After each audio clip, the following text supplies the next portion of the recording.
This video is about who are my solid GOATs, and I'll describe what solid means. Solid means that they played the game right. Now, there's one exception to the rule. Wilt Chamberlain. You could debate that could he have been a ball hog. It's hard to be a ball hog if you're a center, post player who they're passing the ball to for you to score it. That's your number one goal, is to score the ball in the post. So I give Wilt Chamberlain a pass on this, whereas Michael Jordan is under debate. When you look at it, did he play the game right, or was he a ball hog?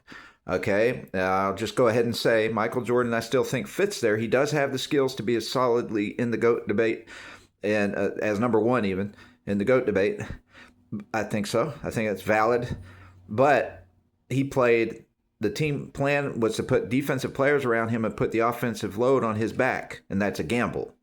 And so they did the gamble, and it worked. But would it work against Golden State Warriors with Steph Curry, Klay Thompson, Kevin Durant, and Draymond Green, and Andre Iguodala, I'll say. I don't think that would have worked against that team. I don't think Jordan's team, they say Jordan's team was the best. I'm not sure it would have worked against that team. I'm not going to say for sure either way, but there's a good chance it wouldn't have worked against that team. They might have needed another shooter, volume shooter. So they had other pretty good shooters, but not volume shooters, although Pippen was capable of being a volume shooter. Okay, he proved that too on the 2 years Jordan was gone. But so anyway, but ball hogs don't make it for me. Kobe Bryant, could he? They lied about Larry Bird and they lied about Kobe Bryant in a sense, because Kobe Bryant doesn't fit above LeBron James in the GOAT debate when you look at stats. They'll say, well, look at all the points. That's a stat. Yeah. But he scored a lot of points but missed more shots than everybody else because he shot too many times.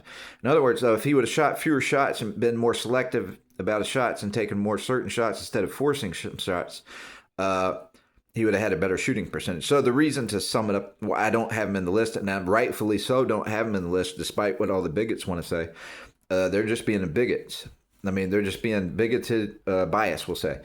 And they're daring you, they're bullying you into saying, how dare you not put Kobe in? And then they won't even let you get that sentence out. But there is a valid 100% reason not to put Kobe in, and it's because his field goal percentage was somewhere around 45%.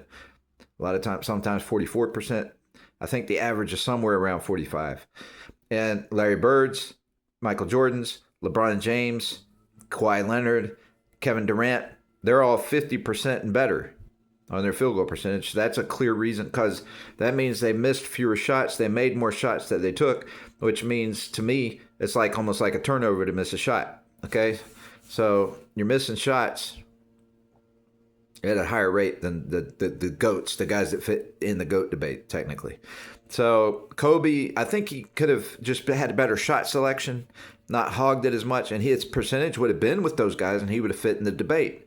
Those guys, Jordan didn't just shoot anywhere, anytime. He did when he had to, and he would take it more, he would trust himself more than other players sometimes, but maybe he should have. And so to a degree, he should have. Maybe took it too far sometimes. But he was picky about where he would try to get his shot off because his highest percentage shot was in certain spots, and he chose those spots. And so Kobe should have done that more. LeBron does the same thing that Michael Jordan did. He chooses his spots to shoot as best he can. You can't always do it, but he did try to make sure he would shoot from the places he makes the most shots from. And so Larry Bird, though, here's the difference with Larry Bird. Larry Bird's more like Kobe. He would shoot anywhere, and some people think that's an advantage. But Larry Bird, from my assessment, and I haven't done a full assessment on this, but Larry Bird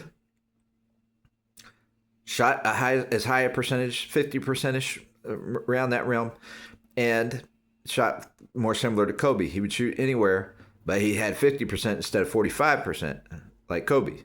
So he's in the GOAT debate. You could consider him maybe the best, shooter of all time, him and Kevin Durant. Kevin Durant has a better shooting percentage than Larry Bird does, even. So he's more like in the 50s.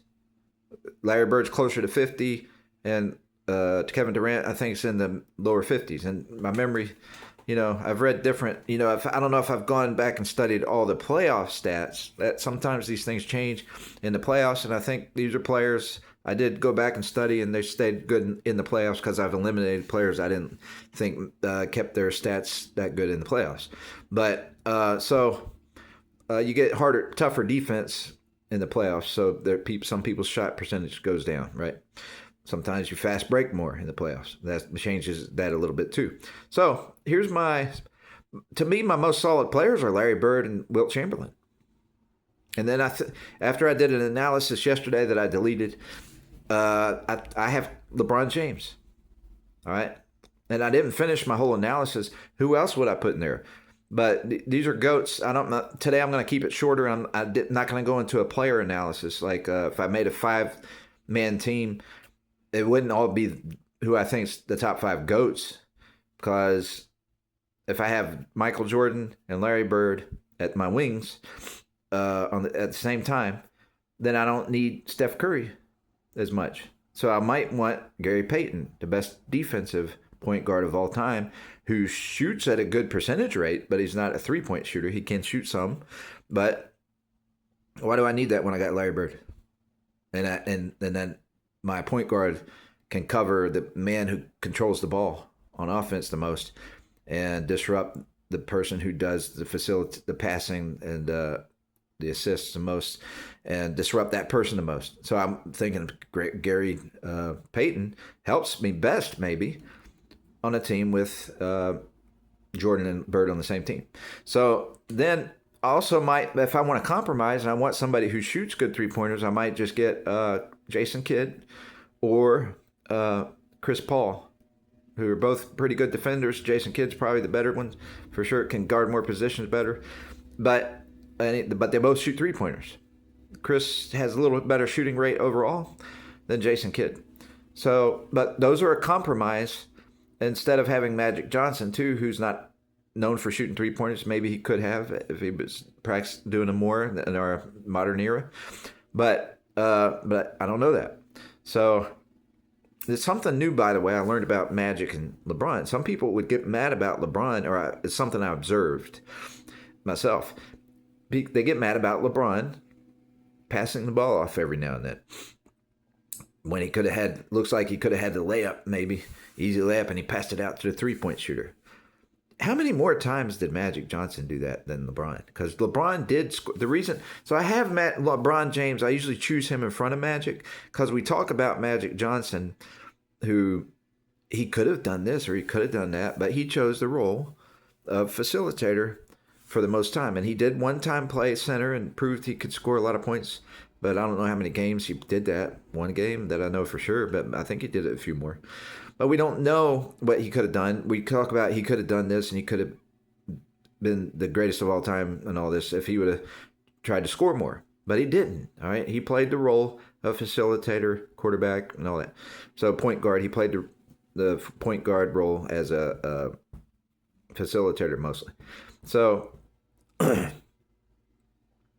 whether he could or couldn't isn't what counts. It's what did he do. And LeBron did both. He scored and he facilitated and was a good quarterback on the offense. So he did that. He scored almost as much as Jordan. He scored. His averages were up there with the top scorers, pretty much close to that. He's right under them, but at the same time, he was passing the ball a lot, right, and had rebounds. And so he solidly fits in the GOAT debate to me because he played the right way. He's not a ball hog. And some even complain, well, he did hog the ball more than you think. Well, anyway, he was a pretty balanced player. So I can't put him in the bracket with Jordan where I'll be like, okay, I can be critical of Jordan being a ball hog. All right. But the difference between Jordan and Kobe is that Jordan hogged the ball somewhat, but he did use his decoys. So did Kobe. He used himself as a decoy, I'm saying, because he'd get a double team and then he'd see the open guy and pass the ball. And maybe Jordan did that more than Kobe did. I'm not sure. But we know that, like, if Jordan played with Shaq, I think he would have gotten along with Shaq better than Kobe. He would have made sure that worked out, just like he did with Dennis Rodman. You know what I mean? So now they're two different people. Maybe Jordan would have gotten frustrated with Shaq but he wouldn't say. I don't think he would have said had a hard time passing the ball to Shaq. He would have used Shaq. Whereas Kobe at first he wasn't. He was like, if Shaq's not in shape, I'm not passing him the ball. He ate a burger before the game. I'm not passing him the ball. That stuff. That's what hurt Kobe for me. That and his field goal percentage. So people. I've always said that, and some people say you're just saying that because he's dead. You're scared to say it while he's alive. No, I was saying stuff like this before he was. I didn't think he quite fit there, but I think there was a scam to promote Kobe and forget Larry Bird.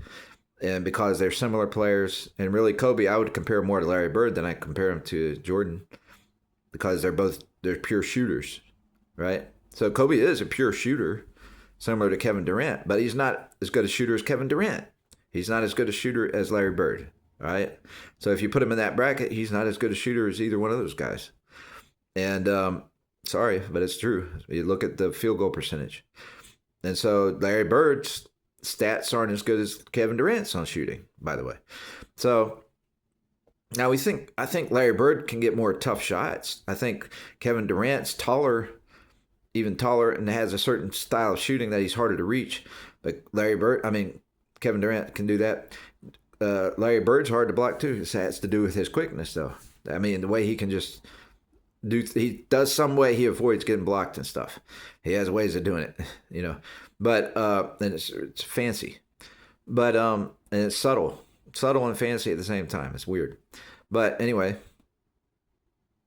So if you compare Kobe to Durant and Larry, I got both of them in front of Kobe. Now Kobe's in front of Durant on defense, but it's not so true. Now he's got more talent on defense than Larry Bird, perhaps, but Larry Bird's taller, and they've underrated him on defense. He's got a higher defensive rating than Kobe, I think. When you look at the computer rating, his is higher than a lot of people. He's near the top on the wings and small forwards. Larry Bird, believe it or not, I think he's 102, if not 101 rating. So I mean, and that's for your whole career rating. And it's after, so that even factors when you slow down in the end of your career, I guess. Maybe they did their prime ratings. I don't know, but he's rated good on defense. He's not rated as good on one-on-one defense, but over his overall rating, he knew how to defend, and he's kind of like Tim Duncan. He knew where to be. He knows his angles. He knows all this stuff.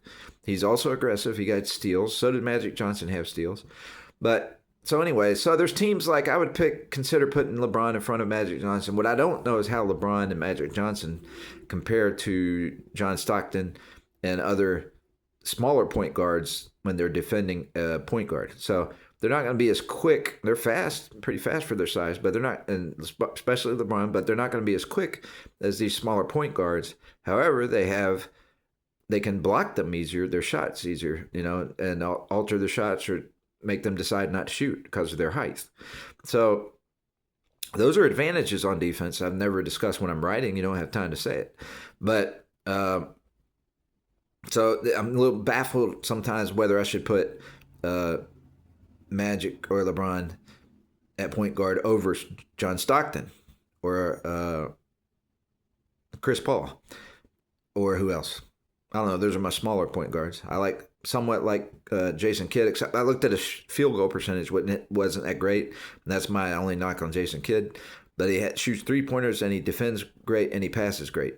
So I could still use Jason Kidd on a team. It's not going to hurt me to have Jason Kidd on my team if I have Jordan and Larry Bird, right? And Wilt Chamberlain and Tim Duncan or somebody, or even LeBron at power forward. So that's another one. So, but I didn't mean to get into all this analysis, but there was a few things there that came up, and I didn't even finish one point about Kobe and Bird, I guess. But Kobe, his style, he tries to play more like Jordan, and he can do a lot of that stuff, but he learned it. But at the same time, I think he could have improved the shooting percentage by not shooting as much, just shooting the main shots and passing the ball a few more times. And that would have put him in the GOAT debate for me. That would have done it. And then it would have been, it might have come down to, say he was shooting 49% or 50. Had he done that, he did it 1 year in 2006, I think. That's the only year he did it. So he 49%, I think. So he did do it 1 year. But if he had done that regularly, but then he still did what he did with Shaq and wouldn't pass Shaq the ball at first or for a while, he wouldn't pass it to him much. That would by itself would hurt any player from being in the GOAT debate for me. You got to be a team player. You got to use your assets, no matter if you're trying to teach them a lesson or not. When it comes to game time, you got to get them involved, especially somebody like Shaq. You got to involve Shaq in the game, man. Come on. So you're trying to win, right? It's not about whether you think he deserves it or not and all that. So, or whether you're trying to push him to. So he's trying to talk him into getting in shape before he'll pass him the ball or whatever. You know, you got to win the game. All right. Maybe that strategy, if he worked it out, if he did that for a little while early in the season, I could see him doing that. Maybe that's when he did it. Who knows? But I might still try to find a different strategy. So I can see if he was really being that lazy or that irresponsible with food or whatever early in the season, maybe that's an okay tactic, but you have to time it. You got to, at some point, you got to say, okay, it's not working. We're going to use Shaq as much as we can, but unfortunately, he'll have to sit the bench and come back in the game because he's not in shape to stay in very long. But you use him, so you do that.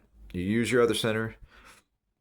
They didn't have small ball back then. So, but if in recent times, they would have done small ball and they could have switched him in and out more, right? And maybe use Shaq in the fourth quarter, right?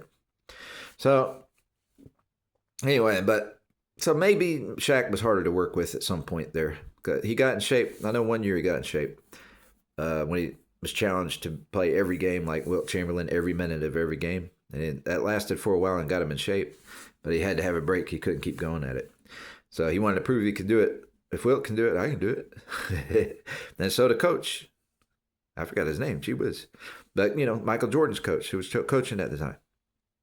How do I forget that name? But he let him play every game. He said, okay, you think you can do it because Wilt did it? We'll give you that try, that chance. But it got him in shape, and that's the year he got MVP. So he ended up playing to his favor and getting him in shape early in the season. The best shape he's ever been in, probably. And then, so it ended up being an MVP season for him. MVP season.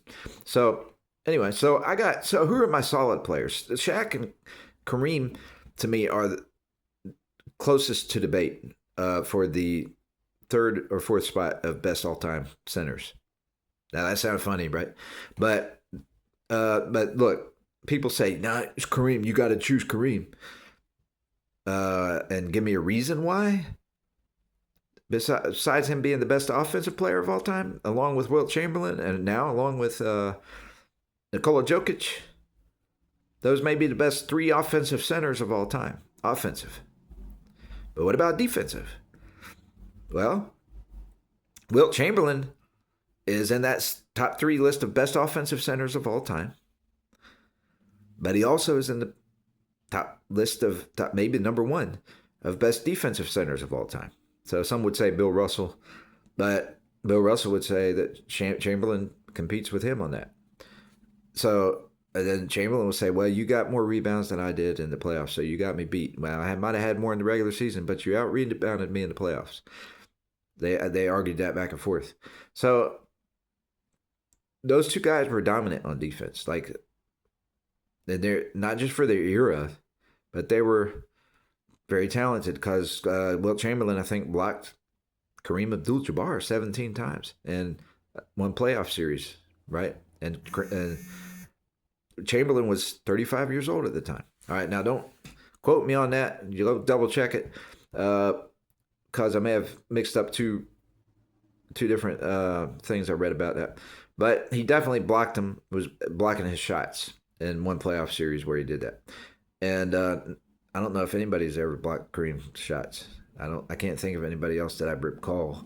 Maybe somebody did, but not as many times as Wilt did. And he was 35 with bad knees at the time. And so Wilt, that sounds young compared to LeBron now, but a lot of players start aging at 30 or slowing down at the center position at 35. But Wilt Chamberlain had been for a long time playing every game, every minute of every game. And so he's not going to last till age 40 doing that.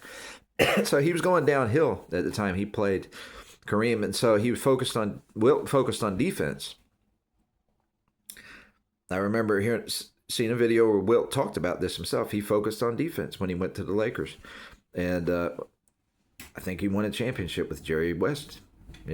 And Wilt was not scoring as much as he used to. He just focused on defense. He had bad knees, and that's the year he was blocking Kareem's shots. So, but he would slow down some, right? Whether it's the knees, maybe it was the knees more than anything. I don't know. It makes sense that it was. I'm just guessing though. But anyhow, so I don't know how people underrate and overlook Wilt Chamberlain because he didn't win, but did he win 2 championships, I think? And maybe both with the Lakers or one with the Lakers and one with somebody else. So I just think once he got with a good team, he was already past his prime. He was already slowing down and won a championship because he finally played with a pretty good stacked team, pretty well stacked team. I forget who the other player was on that team. So it matters what team you're on. I don't buy into this. You didn't win a championship. Like John Stockton didn't win a championship. I think John Stockton's underrated maybe because of that. So I think he's very underrated. Karl Malone. See, I'd have to study his game a little more, but I've just when I look at his style, it's not that Karl Malone isn't good, but when I look at his style, I look at and I compare it to Tim Duncan's or Kevin Garnett's especially. I just view Kevin Garnett as more versatile and having a similar impact as Karl Malone. But then you think of Karl Malone, he's a scoring machine. But how did he score most of his points? He had a jumper, and he could power dunk. He's strong. But Charles Barkley is comparable to Karl Malone. Some people think Charles is better on offense, even though he's smaller. So I haven't had time to really study those two guys in depth to see why are they if they're getting underrated, why is that? And is it just because of championships, or is it because of their symmetrics, the style and symmetrics of how they play? So I kind of think that they're talented, but they're more like power players. And I'm assuming this is an assumption that they're limited in their shooting shot chart, basically. So that's how I view them, is that they're kind of limited in their shot chart.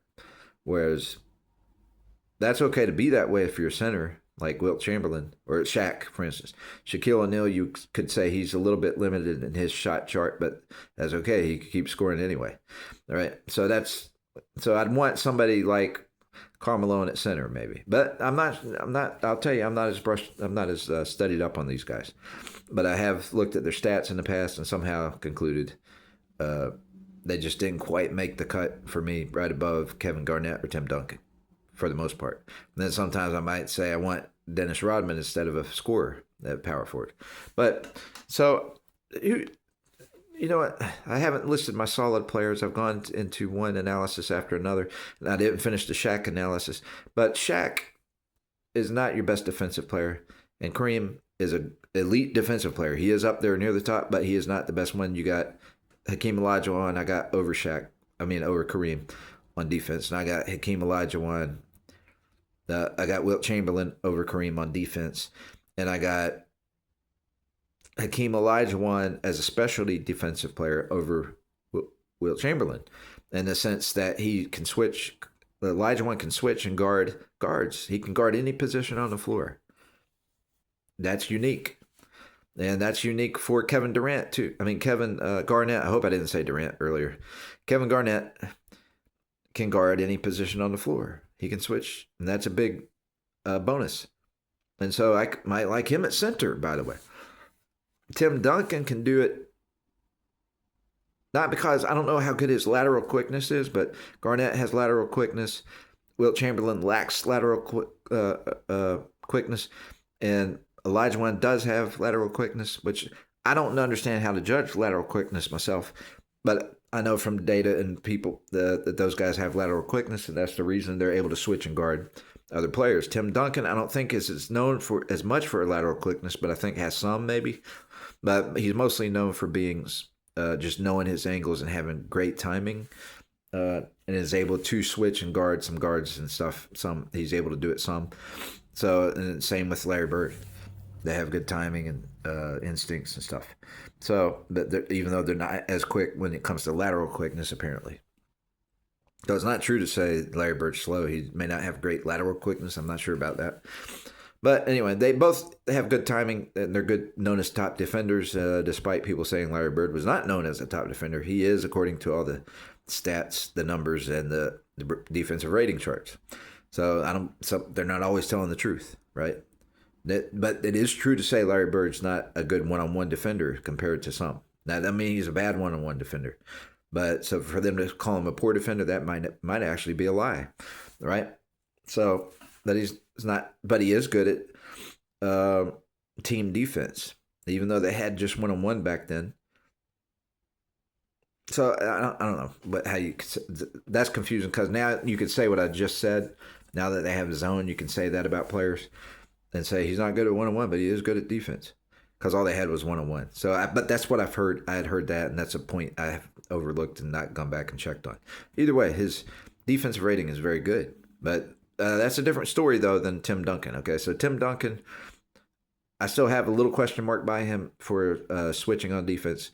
I think Kevin Garnett's probably for sure better than Tim at switching on defense to guard guards. So they both can play. By the way, they both can play center. So I could say my best centers of all time might be Tim Duncan. Scratch Wilt Chamberlain. If you want somebody who can switch on defense, then I have to scratch Wilt Chamberlain and Kareem and Shaq. Then put Tim Duncan, Kevin Garnett, and Hakeem Olajuwon. I might put Hakeem Olajuwon number 1, and Kevin Garnett number 2, and Tim Duncan number 3 as my centers. They may fit there and be, if we put them in the center debate, they should be in the center debate. And then if you do that though, that knocks Shaq and Kareem down. If you want defensive centers, all right. So it's not that Kareem's a bad defensive center or Shaq. They're both good defensive centers. These guys just got him edged out on that. So the reason that's why I have a problem with putting Kareem as number 1 because Wilt Chamberlain is the most dominant player in history according to stats. That's defensive and offensive stats. He's the most dominant player in history. Period. So I got Wilt Chamberlain number 1. He's my solid pick. And then I got Larry Bird as a solid pick in the top 5 or top 10 players of all time. And I'm going to say top 5 or top 10 because we got so many players over the years that you can't just stop at a top 5. The top 10 is like picking a top 5 now, right? Picking a top 5 used to be.